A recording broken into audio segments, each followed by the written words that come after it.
പോവാണ്. മാടമ്പിള്ളിമേടയിൽ അനക്കം വന്ന് തുടങ്ങി. അനക്കോ? എന്തനക്കം?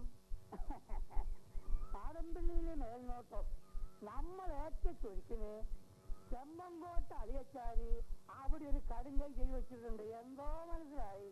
അതൊന്നും എന്നെ ഏറ്റില്ലടോ കാട്ടുപറമ്പ. തലക്കെട്ടായിലെ ശാരദാമ്മ മാടമ്പിള്ളിയിൽ അവരുടെ സ്വത്തൊക്കെ നോക്കി നടത്താൻ എന്നെ ഏൽപ്പിച്ചു. അവരുടെ അനീതിയുടെ ഭർത്താവ് എന്ന നിലയിൽ ഞാനത് ഏറ്റു. അതിന് ചെമ്പങ്കോട്ട മൂപ്പിൽ അവിടെ ഇരുന്ന് കൂടോത്രം ചെയ്ത് കൈക്കറി കാണിച്ചുകൊണ്ടൊന്നും ഈ ഉണ്ണിത്താൻ കുലുങ്ങില്ല, അത് ഉറപ്പാ. അയ്യോ, ഇത് വെറും കൂടോത്രമൊന്നുമല്ല, കുട്ടിച്ചാത്തനെ വിട്ടേക്കണത്. കരിങ്കുട്ടിച്ചാത്തൻ ആള് മഹാപരിയാളിയാ.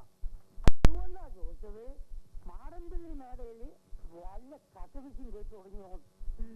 വല്ല തപ്പോ മൊത്തോ ഏറെന്ന് വെച്ചാ ഈ കമ്പും കോലും ഒക്കെ മോളിന്ന് ഇങ്ങനെ കമ്പുകോലൊക്കെ വീഴുന്നുണ്ടോ? അപ്പൊ തുടങ്ങിയല്ലോ, ശ്വാസം പ്രയോഗം തുടങ്ങിപ്പോയല്ലോ.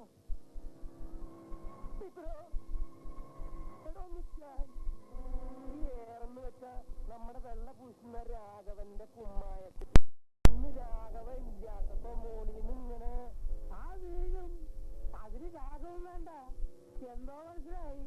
എനിക്കിപ്പോ മാടമ്പിള്ളി വരെ ഒന്ന് പോണം. ആ കൂടെ ഒന്ന് വന്നേ പറ്റൂ. ഞാൻ അവിടെ നിന്ന് സാധനം എടുക്കാൻ മറന്നു.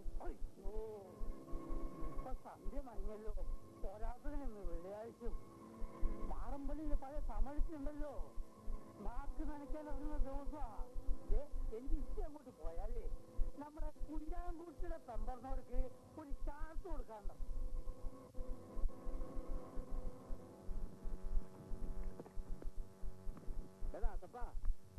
നിന്നെ തെക്കേടുത്ത് ഉണ്ണിത്താന്റെ മോള് വന്ന് തിരക്കിട്ട് പോയിട്ടുണ്ട്.